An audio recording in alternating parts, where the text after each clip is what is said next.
നമസ്കാരം. മലയാളി വാർത്ത ഇൻസൈഡിലേക്ക് സ്വാഗതം. മണിക്കൂറിൽ 250 കിലോമീറ്ററിലധികം വേഗത്തിൽ സഞ്ചരിക്കുന്ന അതിഭീകരമായ ഒരു ചുഴലിക്കാറ്റ് ഈ വർഷത്തിൽ ഇതുവരെ കണ്ടതിൽ വെച്ച് ഏറ്റവും നാശനഷ്ടമുണ്ടാക്കുന്ന ഭീമാകാരിയായ ഒരു ചുഴലിക്കാറ്റിനെ തന്നെയാണ് നിലവിൽ ലോകരാജ്യങ്ങൾ അഭിമുഖീകരിച്ചു കൊണ്ടിരിക്കുന്നത്. തെക്കൻ ചൈനയിലും ഫിലിപ്പീൻസിലും നാശം വിതച്ച് രഗസ എന്ന ചുഴലിക്കാറ്റ് ഇപ്പോൾ വിയറ്റ്നാമിലേക്ക് കാലെടുത്തു വച്ചിരിക്കുന്നു. ചൈനയും ഹോങ്കോങ്ങും ഇതിൻ്റെ പരിണിത ഫലങ്ങളിലേറെ സ്തംഭിച്ചു നിൽക്കുമ്പോഴാണ് മറ്റ് രാജ്യങ്ങളിലേക്ക് കൂടി രഗസ കടക്കുന്നത്. കേരളത്തിലാകട്ടെ അതിഭീകരമായ മഴയ്ക്കുള്ള മുന്നറിയിപ്പ് ഇതിനോടകം തന്നെ നൽകി കഴിഞ്ഞിരിക്കുന്നു.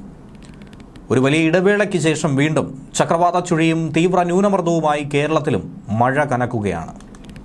വരാനിരിക്കുന്ന വലിയ ദുരന്തത്തിൻ്റെ മുന്നറിയിപ്പോ ഈ വരുന്ന പ്രകൃതി പ്രതിഭാസങ്ങൾ 2 മില്യൺ ജനങ്ങളെയാണ് രഗസ എന്ന ചുഴലിക്കാറ്റ് മൂലം ബാധിച്ചിരിക്കുന്നത്. ദക്ഷിണ ചൈനയിലും ഫിലിപ്പീൻസിലും ഇപ്പം വിയറ്റ്നാമിലും തായ്വാനിലും നാശം വിതച്ചിരിക്കുകയാണ് രഗസ എന്ന ഈ ചുഴലിക്കാറ്റ്. നിലവിൽ ലഭിച്ച റിപ്പോർട്ടുകൾ അനുസരിച്ച് ഫിലിപ്പീൻസിലും തായ്വാനിലുമായി 25-ലധികം ആളുകൾ കൊല്ലപ്പെട്ടിരിക്കുന്നു. ഇതുവരെയും കണക്ക് തിട്ടപ്പെടുത്താൻ കഴിയാത്തത്ര നാശനഷ്ടങ്ങൾ സംഭവിച്ചിരിക്കുന്നു. നിരവധി ആളുകളെ കാണാതായിരിക്കുന്നു. 20 ലക്ഷത്തിലധികം ആളുകളെ പല രാജ്യങ്ങളിൽ നിന്നായി മാറ്റിപ്പാർപ്പിച്ചിരിക്കുന്നു. ഇത്രയധികം നാശനഷ്ടങ്ങൾ തന്നെയാണ് രഗസയിലൂടെ ഉണ്ടായിരിക്കുന്നത്. ഈ വർഷത്തെ തന്നെ ഏറ്റവും ശക്തമായ കാറ്റാണ് ഇങ്ങനെ ആഞ്ഞടിച്ചിരിക്കുന്നത്. കഴിഞ്ഞ ദിവസത്തെ റിപ്പോർട്ട് അനുസരിച്ച് തായ്വാനിൽ മാത്രം ചുഴലിക്കാറ്റിൻ്റെ കെടുതിയിൽ 17 പേർ മരിച്ചു. 150-ലധികം ആളുകൾക്ക് പരിക്കേറ്റെന്ന് ഇന്നലെ പറഞ്ഞിരിക്കുന്നു. ഫിലിപ്പീൻസിൽ കഴിഞ്ഞ ദിവസമുണ്ടായ കാറ്റിൽ 3 പേർക്ക് ജീവൻ നഷ്ടമായി. ഫിലിപ്പീൻസിൽ നാശം വിതച്ചതിന് പുറകെ ദക്ഷിണ ചൈനീസ് തീരത്തേക്കാണ് രഗസ പാഞ്ഞെത്തിയത്. ഈ വർഷത്തെ തന്നെ ഏറ്റവും ശക്തമായ ചുഴലിക്കാറ്റിൽ മുന്നിൽ നിൽക്കുന്നു രഗസ. ഹോങ്കോങ്ങിലും തായ്വാനിലും തെക്കൻ ചൈനീസ് തീരത്തും ജനജീവിതം ആകെ ദുസ്സഹമായിരിക്കുന്നു. ഗതാഗത ആശയവിനിമയ സംവിധാനങ്ങളെയൊക്കെ തന്നെ തകർത്ത് മുച്ചൂടും മുടിച്ചിരിക്കുന്നു, താറുമാറായിരിക്കുന്നു. അതിശക്തമായ കാറ്റിൽ പല ബഹുനില കെട്ടിടങ്ങളും നിലംപൊത്തുന്ന കാഴ്ച, വീടുകളൊക്കെ തന്നെ ഭസ്മമായി മാറുന്ന കാഴ്ച. തായ്വാനിലെ കിഴക്കൻ ഹുവാലിയൻ മേഖലയിലാണ് ഏറ്റവും അധികം നാശനഷ്ടം കഴിഞ്ഞ ദിവസം റിപ്പോർട്ട് ചെയ്തത്. കനത്ത മഴയെ തുടർന്ന് തടയണ തകർന്ന് ഗാങ്ഫു എന്ന ടൗൺഷിപ്പിലേക്ക് തന്നെ വെള്ളം ഇരച്ചെത്തുകയായിരുന്നു. നിരവധി മേഖലകളെ, പ്രദേശങ്ങളെ വെള്ളം വിഴുങ്ങിയെന്നുള്ള വിവരമാണ് ലഭിക്കുന്നത്. ഒട്ടനവധി വീടുകളും റോഡുകളുമൊക്കെ ഒലിച്ചു പോകുന്ന കാഴ്ച. കുത്തിയൊലിച്ചെത്തുന്ന വെള്ളത്തിന് പിന്നാലെ പല അണക്കെട്ടുകളും പാലങ്ങളുമൊക്കെ തകരുന്ന ഒരു കാഴ്ച.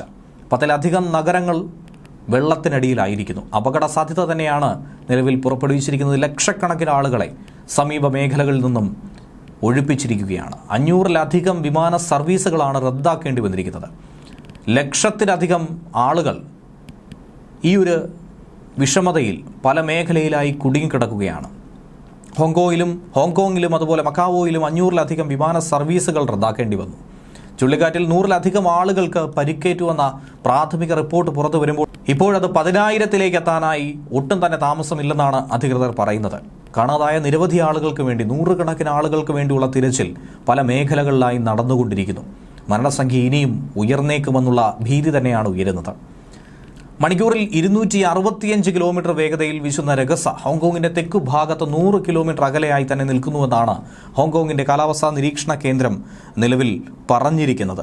ഇപ്പോൾ ലഭിക്കുന്ന വിവരമനുസരിച്ചുകൊണ്ട് തായ്വാനിൽ 14 പേർ മരണപ്പെട്ടിരിക്കുന്നു. ഫിലിപ്പീൻസിൽ ഏകദേശം 11 പേരോളം കൊല്ലപ്പെട്ടിരിക്കുന്നുവെന്ന് തന്നെയാണ് മനസ്സിലാക്കാനായി സാധിക്കുന്നത്. അതുപോലെ പല നഗരങ്ങളും ഗ്രാമപ്രദേശങ്ങളും വെള്ളത്തിനടിയിലായിരിക്കുകയാണ്. 50,000-ലധികം വൃക്ഷങ്ങൾ തന്നെയാണ് നഷ്ടപ്പെട്ടിരിക്കുന്നത്. യാങ്ജിയാങ് മേഖലയിലാണ് ഇത്രയധികം നഷ്ടമുണ്ടായിരിക്കുന്നത്. സുങ്ഹായ് പ്രദേശമൊക്കെ തന്നെ വെള്ളത്തിനടിയിലായിരിക്കുകയാണ്. ദുരിതാശ്വാസ പ്രവർത്തകർക്ക് മേഖലയിലേക്ക് എത്താൻ പോലും കഴിയാത്ത അവസ്ഥയിലേക്കാണ് കാര്യങ്ങൾ എത്തിച്ചേർന്നിരിക്കുന്നത്. പലയിടത്തും പ്രളയ സമാനമായ സാഹചര്യം തന്നെയാണ് നിലവിൽ സംഭവിച്ചിരിക്കുന്നത്. കിഴക്കൻ തായ്വാനിൽ ചൊവ്വാഴ്ച കനത്ത നാശനഷ്ടമാണ് രഗസയിലൂടെ ഉണ്ടായത്. കരതൊട്ടതോടെ ശക്തി കുറഞ്ഞെങ്കിൽ പോലും പ്രഹരശേഷിയാകട്ടെ അതിഭീകരമാണ്, മാരകമാണെന്നാണ് അധികൃതർ പറയുന്നത്. ഒരല്പം പോലും ഇതിൻ്റെ സംഹാരശേഷിയിൽ ഒരു കുറവ് സംഭവിച്ചിട്ടില്ല എന്നുള്ളതാണ് ഈ സാഹചര്യം കൂടുതൽ മോശമാക്കുന്നതും ചുഴലിക്കാറ്റ് ഏറെ ജനങ്ങൾക്ക് ഭവിഷ്യത്ത് സൃഷ്ടിക്കുന്നത്. കരുത്തേറിയത്, ശക്തം എന്നുള്ള ഫിലിപ്പീനോ ഭാഷയിൽ അർത്ഥമാക്കുന്ന വാക്കാണ് രഗസ എന്നുള്ളത്. ചുറ്റിക്കറങ്ങി വൻ നാശം വിതയ്ക്കുന്ന അതിശക്തമായ കാറ്റെന്ന അർത്ഥത്തിലും ഈ സൂപ്പർ ടൈഫൂൺ രഗസ എന്ന പേര് കൊടുത്തിട്ടുള്ളത്. ഫിലിപ്പീൻസിൽ നന്ദോ എന്നാണ് രഗസയെ വിളിക്കുന്നത്. 1,40,000 യാത്രക്കാരാണ് വിമാന സർവീസുകൾ തടസ്സപ്പെട്ടതോടെ ഇക്കഴിഞ്ഞ 48 മണിക്കൂറിൽ പല മേഖലകളിലായി കുടുങ്ങിക്കിടക്കുന്നത്. വ്യാഴാഴ്ച അർദ്ധരാത്രിയോടെ 20% വിമാന സർവീസുകൾ പുനരാരംഭിക്കാൻ കഴിയുമെന്നൊരു പ്രതീക്ഷ പോലും അധികൃതർക്ക് ഇപ്പോഴില്ല എന്ന് വേണം മനസ്സിലാക്കാൻ. എന്നാൽ കേരളത്തിൽ സ്ഥിതി ഒട്ടും തന്നെ മോശമല്ല. ഒരു വലിയ ഇടവേളയ്ക്ക് ശേഷം കേരളത്തിൽ വീണ്ടും മഴ ശക്തമാകുന്നു.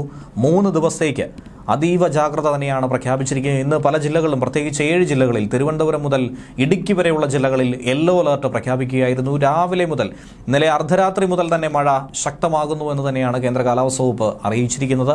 മഴ കനക്കുന്ന സാഹചര്യത്തിൽ 3 ദിവസത്തേക്ക് മത്സ്യബന്ധനത്തിന് വിലക്ക് ഏർപ്പെടുത്തേണ്ട സാഹചര്യവും ഉണ്ടായിരിക്കുകയാണ്. കേരള, കർണാടക, ലക്ഷദ്വീപ് തീരങ്ങളിൽ ഇന്നു മുതൽ സെപ്റ്റംബർ 27 വരെയാണ് മത്സ്യബന്ധനത്തിന് പോകാൻ പാടില്ലെന്ന് കേന്ദ്ര കാലാവസ്ഥാ വകുപ്പ് പറയുന്നത്. മണിക്കൂറിൽ 40 മുതൽ 50 കിലോമീറ്റർ വരെയും ചില അവസരങ്ങളിൽ 60 കിലോമീറ്റർ വരെയും വേഗതയിൽ ശക്തമായ കാറ്റിനും മോശം കാലാവസ്ഥയ്ക്കും സാധ്യതയുണ്ടെന്നാണ് മുന്നറിയിപ്പ്. ഇനിയുള്ള 3 മണിക്കൂറിൽ തിരുവനന്തപുരം, കൊല്ലം, പത്തനംതിട്ട, ആലപ്പുഴ, കോട്ടയം, ഇടുക്കി, എറണാകുളം ജില്ലകളിൽ ഇടിമിന്നലോടുകൂടിയ മഴയ്ക്കും മണിക്കൂറിൽ 40 കിലോമീറ്റർ വരെ വേഗതയിൽ ശക്തമായ കാറ്റിനുമാണ് സാധ്യതയുള്ളത്. മഴ ശക്തമാകുന്നത് കണക്കിലെടുത്തുകൊണ്ട് അടുത്ത 3 ദിവസങ്ങളിൽ പല ജില്ലകളിലായി യെല്ലോ അലർട്ട് കൊടുത്തിട്ടുണ്ട്. 25-ാം തീയതി തിരുവനന്തപുരം, കൊല്ലം, പത്തനംതിട്ട, ആലപ്പുഴ, കോട്ടയം, ഇടുക്കി, എറണാകുളം ജില്ലകളിലും 26-ാം തീയതി തിരുവനന്തപുരം, കൊല്ലം, പത്തനംതിട്ട, ആലപ്പുഴ, കോട്ടയം, ഇടുക്കി, എറണാകുളം, തൃശൂർ ജില്ലകളിലും 27-ാം തീയതി തൃശൂർ, പാലക്കാട്, മലപ്പുറം, കോഴിക്കോട്, വയനാട്, കണ്ണൂർ, കാസർഗോഡ് ജില്ലകളിലുമാണ് യെല്ലോ അലർട്ട്. ചക്രവാത ചുഴിയുടെയും തീവ്ര ന്യൂനമർദ്ദത്തിന്റെയും ഫലമായി കേരളത്തിൽ അടുത്ത 5 ദിവസം ഇടത്തരം മഴയ്ക്കുള്ള സാധ്യതയും പ്രവചിക്കപ്പെടുന്നു. സെപ്റ്റംബർ 25 മുതൽ 27 വരെ ഒറ്റപ്പെട്ട ശക്തമായ മഴയ്ക്ക് സാധ്യതയുണ്ടെന്നും കേന്ദ്ര കാലാവസ്ഥാ വകുപ്പ് പറയുന്നു. കടൽക്ഷോഭം രൂക്ഷമാകാൻ സാധ്യതയുള്ളതുകൊണ്ട് അപകട മേഖലകളിൽ നിന്നും അധികൃതരുടെ നിർദ്ദേശാനുസരണം മാറി താമസിക്കണം. ചെറിയ വള്ളങ്ങളും ബോട്ടുകളും കടലിലേക്ക് ഇറക്കുന്നത് ഈ സമയത്ത് ഒഴിവാക്കുകയും വേണം.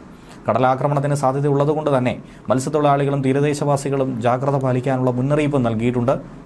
അധികൃതരുടെ നിർദ്ദേശാനുസരണം കടൽക്ഷോഭം രൂക്ഷമാകാൻ സാധ്യതയുള്ള മേഖലകളിൽ നിന്നും ജനങ്ങൾ മാറി താമസിക്കണം. ചെറിയ വള്ളങ്ങളും ബോട്ടുകളും കടലിലേക്ക് ഇറക്കുന്നത് ഈ സമയത്ത് ഒഴിവാക്കണം. കള്ളക്കടൽ പ്രതിഭാസത്തിനും ഉയർന്ന തിരമാലയ്ക്കും സാധ്യതയുള്ള ഘട്ടത്തിൽ കടലിലേക്ക് മത്സ്യബന്ധന യാനങ്ങൾ ഇറക്കുന്നത് പോലെ തന്നെ അപകടകരമാണ് അവ കരയ്ക്ക് അടുപ്പിക്കുന്നത്. അതുകൊണ്ട് തന്നെ തിരമാല ശക്തിപ്പെടുന്ന ഘട്ടത്തിൽ കടലിലേക്ക് ഇറക്കുന്നതും കരയ്ക്ക് അടുപ്പിക്കുന്നതും ഒഴിവാക്കണം. ദേശീയ സമുദ്രസ്ഥിതി പഠന ഗവേഷണ കേന്ദ്രം മുന്നറിയിപ്പ് പിൻവലിക്കുന്നതുവരെ ബീച്ചുകൾ കേന്ദ്രീകരിച്ചുള്ള വിനോദസഞ്ചാരം ഉൾപ്പെടെയുള്ള എല്ലാ പ്രവർത്തനങ്ങളിലും ശ്രദ്ധ പുലർത്തണം. മത്സ്യബന്ധന യാനങ്ങൾ, അതായത് ബോട്ട്, വള്ളം മുതലായവ ഹാർബറിൽ സുരക്ഷിതമായി തന്നെ കെട്ടിയിട്ട് സൂക്ഷിക്കണം.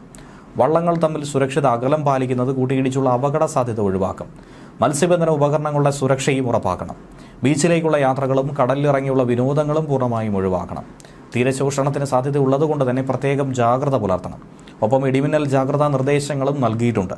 ഇടിമിന്നൽ അപകടകാരികളാണ്. അവ മനുഷ്യൻ്റെയും മൃഗങ്ങളുടെയും ജീവനും വൈദ്യുത ആശയവിനിമയ ശൃംഖലകൾക്കും വൈദ്യുത ചാലകങ്ങളുമായി ബന്ധിപ്പിച്ചിട്ടുള്ള വീട്ടുപകരണങ്ങൾക്കും വലിയ നാശനഷ്ടം സൃഷ്ടിക്കും. അതുകൊണ്ട് തന്നെ പൊതുജനങ്ങൾ മുൻകരുതൽ നടപടികൾ കാർമേഘം കണ്ടു തുടങ്ങുന്ന സമയം മുതൽ തന്നെ സ്വീകരിക്കേണ്ടതാണ്. ഇടിമിന്നൽ എപ്പോഴും ദൃശ്യമാകണമെന്നില്ല. അതുകൊണ്ട് തന്നെ ഇത്തരം മുൻകരുതൽ നടപടികൾ സ്വീകരിക്കുന്നതിൽ നിന്നും ഒരു കാരണവശാലും വിട്ടു നിൽക്കരുത്. ഇടിമിന്നലിൻ്റെ ആദ്യ ലക്ഷണം കണ്ടു കഴിഞ്ഞാൽ ഉടൻ തന്നെ സുരക്ഷിതമായ കെട്ടിടത്തിനുള്ളിലേക്ക് മാറണം. തുറസായ സ്ഥലങ്ങളിൽ തുടരുന്നത് ഇടിമിന്നലേൽക്കാനുള്ള സാധ്യത വർദ്ധിപ്പിക്കും. ശക്തമായ കാറ്റിനും ഇടിമിന്നലിനും സാധ്യതയുള്ള ഘട്ടത്തിൽ ജനലും വാതിലും അടച്ചിടണം. വാതിലിനും ജനലിനും അടുത്ത് നിൽക്കാതെ ഇരിക്കണം. കെട്ടിടത്തിനകത്ത് തന്നെ ഇരിക്കുക. പരമാവധി ഭിത്തിയിലോ തറയിലോ സ്പർശിക്കാതിരിക്കാൻ ശ്രമിക്കുകയും ചെയ്യണം. ഗ്രഹോപകരണങ്ങളുടെ വൈദ്യുത ബന്ധം വിച്ഛേദിക്കണം. വൈദ്യുതോപകരണങ്ങളുമായിട്ടുള്ള സാമീപ്യം ഇടിമിന്നലുള്ള സമയത്ത് ഒഴിവാക്കണം. ഇടിമിന്നലുള്ള സമയത്ത് ടെലഫോൺ ഉപയോഗിക്കുന്നതും ഒഴിവാക്കണം. മൊബൈൽ ഫോൺ ഉപയോഗിക്കുന്നതുകൊണ്ട് കുഴപ്പമില്ല. അന്തരീക്ഷം ഏകാവൃതമാണെങ്കിൽ തുറസായ സ്ഥലത്തും ടെറസിലും കുട്ടികൾ ഉൾപ്പെടെ കളിക്കുന്നത് ഒഴിവാക്കണം. ഇടിമിന്നലുള്ള സമയത്ത് വൃക്ഷങ്ങളുടെ ചുവട്ടിൽ നിൽക്കരുത്. വാഹനങ്ങൾ മരച്ചുവട്ടിൽ പാർക്ക് ചെയ്യുകയും അരുത്. ഇടിമിന്നലുള്ള സമയത്ത് വാഹനത്തിനകത്ത് തന്നെ തുടരണം. കൈകാലുകൾ പുറത്തിടാതിരിക്കാനും ശ്രദ്ധിക്കുക.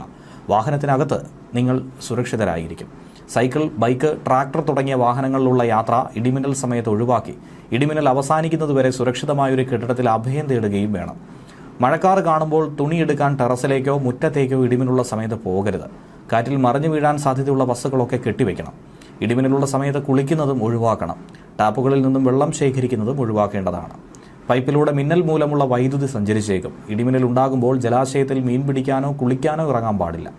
കാർമേഘങ്ങൾ കണ്ടു തുടങ്ങുമ്പോൾ തന്നെ മത്സ്യബന്ധനം, ബോട്ടിംഗ് തുടങ്ങിയ പ്രവർത്തികൾ നിർത്തിവെച്ച് ഉടനെ തന്നെ അടുത്തുള്ള കരയിലേക്ക് എത്താൻ ശ്രമിക്കണം. ഇടിമിന്നലുള്ള സമയത്ത് ബോട്ടിൻ്റെ ഡെക്കിൽ നിൽക്കരുത്. ചൂണ്ടയിടുന്നതും വലയെറിയുന്നതും ഇടിമിന്നലുള്ള സമയത്ത് അവസാനിപ്പിക്കുക. പട്ടം പറത്തുന്നത് ഒഴിവാക്കണം. ഇടിമിന്നലുള്ള സമയത്ത് ടെറസിലേക്കോ മറ്റു ഉയരമുള്ള സ്ഥലങ്ങളിലേക്കോ വൃക്ഷക്കൊമ്പിലോ ഇരിക്കുന്നത് അപകടകരമാണ്. വളർത്തുമൃഗങ്ങളെ തുറസായ സ്ഥലത്ത് ഈ സമയത്ത് കെട്ടുകയും അരുത്. അവയെ അഴിക്കാനും സുരക്ഷിതമായി മാറ്റിക്കെട്ടാനും മഴമേഘം കാണുന്ന സമയത്ത് ഒരു കാരണവശാലും പോകരുത്. ഇതൊക്കെ തന്നെ നിങ്ങൾക്ക് ഇടിമിന്നലേൽക്കാൻ കാരണമായേക്കും. അടുത്തുള്ള കെട്ടിടത്തിലേക്ക് മാറാൻ സാധിക്കാത്ത വിധത്തിൽ തുറസായ സ്ഥലത്താണെങ്കിൽ പാദങ്ങൾ ചേർത്ത് വെച്ച് തല കാൽമുട്ടുകൾക്കിടയിൽ ഒതുക്കി വെച്ച് പന്ത് പോലെ ഉരുണ്ടിരിക്കണം. ഇടിമിന്നലിൽ നിന്നും സുരക്ഷിതമാക്കാൻ കെട്ടിടങ്ങൾക്ക് മുകളിൽ മിന്നൽ രക്ഷാചാലകം സ്ഥാപിക്കാം. വൈദ്യുതോപകരണങ്ങളുടെ സുരക്ഷയ്ക്ക് വേണ്ടി സർജ് പ്രൊട്ടക്ടറും ഘടിപ്പിക്കാം. മിന്നലിന്റെ ആഘാതത്താൽ പൊള്ളലേൽക്കുകയോ കാഴ്ചയോ കേൾവിയോ നഷ്ടമാവുകയോ ഹൃദയാഘാതം സംഭവിക്കുകയോ വരെ ചെയ്യാം. മിന്നലാഘാതമേറ്റ ആളുടെ ശരീരത്തിൽ വൈദ്യുത പ്രവാഹം ഇല്ല എന്നുള്ളത് മനസ്സിലാക്കണം. അതുകൊണ്ട് തന്നെ മിന്നലേറ്റ ആളിന് പ്രഥമ ശുശ്രൂഷ നൽകാൻ മടിക്കരുത്. മിന്നലേറ്റാൽ ആദ്യ 30 സെക്കൻഡ് എന്ന് പറയുന്നത് ജീവൻ രക്ഷിക്കാനുള്ള സുവർണ്ണ നിമിഷങ്ങളാണ്. അതുകൊണ്ട് തന്നെ മിന്നലേറ്റ ആളിന് ഉടൻ തന്നെ വൈദ്യസഹായവും എത്തിക്കണം. ഇടിമിന്നലിന്റെ ആദ്യ ലക്ഷണം കണ്ടു കഴിഞ്ഞാൽ ഉടൻ തന്നെ സുരക്ഷിതമായ കെട്ടിടത്തിനുള്ളിലേക്ക് മാറണം. തുറസായ സ്ഥലങ്ങളിൽ തുടരുന്നത് ഇടിമിന്നലേൽക്കാനുള്ള സാധ്യത വർദ്ധിപ്പിക്കും. ശക്തമായ കാറ്റിനും ഇടിമിന്നലിനും സാധ്യതയുള്ള ഘട്ടത്തിൽ ജനലും വാതിലും അടച്ചിടണം. വാതിലിനും ജനലിലും അടുത്ത് നിൽക്കാതെ ഇരിക്കുക. കെട്ടിടത്തിനകത്ത് തന്നെ ഇരിക്കുക. പരമാവധി ഭിത്തിയിലോ തറയിലോ സ്പർശിക്കാതിരിക്കാൻ ശ്രമിക്കുകയും ചെയ്യുക. ഗ്രഹോപകരണങ്ങളുടെ വൈദ്യുത ബന്ധം വിച്ഛേദിക്കണം. വൈദ്യുതോപകരണങ്ങളുമായിട്ടുള്ള സാമീപ്യം ഇടിമിന്നലുള്ള സമയത്ത് ഒഴിവാക്കണം. ഇടിമിന്നലുള്ള സമയത്ത് ടെലഫോൺ ഉപയോഗിക്കുന്നതും ഒഴിവാക്കണം. മൊബൈൽ ഫോൺ ഉപയോഗിക്കുന്നതുകൊണ്ട് കുഴപ്പമില്ല. അന്തരീക്ഷം മേഘാവൃതമാണെങ്കിൽ തുറസായ സ്ഥലത്തും ടെറസിലും കുട്ടികൾ ഉൾപ്പെടെ കളിക്കുന്നത് ഒഴിവാക്കണം. ഇടിമിന്നലുള്ള സമയത്ത് വൃക്ഷങ്ങളുടെ ചുവട്ടിൽ നിൽക്കരുത്. വാഹനങ്ങൾ മരച്ചുവട്ടിൽ പാർക്ക് ചെയ്യുകയും അരുത്. ഇടിമിന്നലുള്ള സമയത്ത് വാഹനത്തിനകത്ത് തന്നെ തുടരുക. കൈകാലുകൾ പുറത്തിടാതിരിക്കുക. വാഹനത്തിനകത്ത് നിങ്ങൾ സുരക്ഷിതരായിരിക്കും. സൈക്കിൾ, ബൈക്ക്, ട്രാക്ടർ തുടങ്ങിയ വാഹനത്തിലുള്ള യാത്ര ഇടിമിന്നൽ സമയത്ത് ഒഴിവാക്കണം. ഇടിമിന്നൽ അവസാനിക്കുന്നതുവരെ സുരക്ഷിതമായ ഒരു കെട്ടിടത്തിനുള്ളിൽ അഭയം തേടുകയും വേണം. മഴക്കാറ് കാണുമ്പോൾ തുണികൾ എടുക്കാൻ ടെറസിലേക്കോ മുറ്റത്തേക്കോ ഇടിമിന്നുള്ള സമയത്ത് പോകരുത്. കാറ്റിൽ മറിഞ്ഞു വീഴാൻ സാധ്യതയുള്ള വസ്തുക്കളൊക്കെ തന്നെ കെട്ടിവെക്കുക. ഇടിമിന്നുള്ള സമയത്ത് കുളിക്കുന്നതും ഒഴിവാക്കണം. ടാപ്പുകളിൽ നിന്നും വെള്ളം ശേഖരിക്കുന്നതും ഒഴിവാക്കുക. പൈപ്പിലൂടെ മിന്നൽ മൂലമുള്ള വൈദ്യുതി സഞ്ചരിച്ചേക്കാം. ഇടിമിന്നൽ ഉണ്ടാകുമ്പോൾ ജലാശയത്തിൽ മീൻ പിടിക്കാനോ കുളിക്കാനോ ഇറങ്ങാൻ പാടില്ല. കാർമേഘങ്ങൾ കണ്ടു തുടങ്ങുമ്പോൾ തന്നെ മത്സ്യബന്ധനം, ബോട്ടിംഗ് തുടങ്ങിയ പ്രവർത്തികൾ നിർത്തിവെച്ച് ഉടനെ തന്നെ അടുത്തുള്ള കരയിലേക്ക് എത്താൻ ശ്രമിക്കണം. അതിനിടയിൽ തന്നെ വേനൽ മഴയിൽ ചെറിയൊരു ആശ്വാസം ലഭിക്കുന്നതിനിടയിൽ തന്നെ സംസ്ഥാനത്ത് പകൽ ചൂട് ഉയർന്നു തന്നെ നിൽക്കും. ഉയർന്ന താപനില മുന്നറിയിപ്പ് കാരണം കേരളത്തിലെ 12 ജില്ലകളിലാണ് യെല്ലോ അലർട്ട് പ്രഖ്യാപിച്ചിരിക്കുന്നത്. ഇടുക്കി, വയനാട് ജില്ലകൾ ഒഴികെ മറ്റെല്ലാ ജില്ലകളിലും യെല്ലോ അലർട്ട് പ്രഖ്യാപിച്ചിട്ടുണ്ട്. ഉയർന്ന താപനില പാലക്കാട് ജില്ലയിൽ 37 ഡിഗ്രി സെൽഷ്യസ് വരെയും അലർട്ട് പ്രഖ്യാപിച്ചിരിക്കുന്ന മറ്റു ജില്ലകളിൽ 36 ഡിഗ്രി സെൽഷ്യസ് വരെയും ഉയരാൻ സാധ്യതയുണ്ടെന്നാണ് കേന്ദ്ര കാലാവസ്ഥാ വകുപ്പ് അറിയിച്ചിരിക്കുന്നത്. ഇതോടൊപ്പം വെയിലിനൊപ്പം എത്തുന്ന തരംഗ ദൈർഘ്യം കുറഞ്ഞ വികിരണമാണ് UV. ഇതും അപകടകാരികളാണ്. പകൽ 10 മുതൽ 3 മണി വരെയുള്ള സമയങ്ങളിലാണ് ഉയർന്ന അൾട്രാ വയലറ്റ് സൂചിക രേഖപ്പെടുത്തുന്നത്.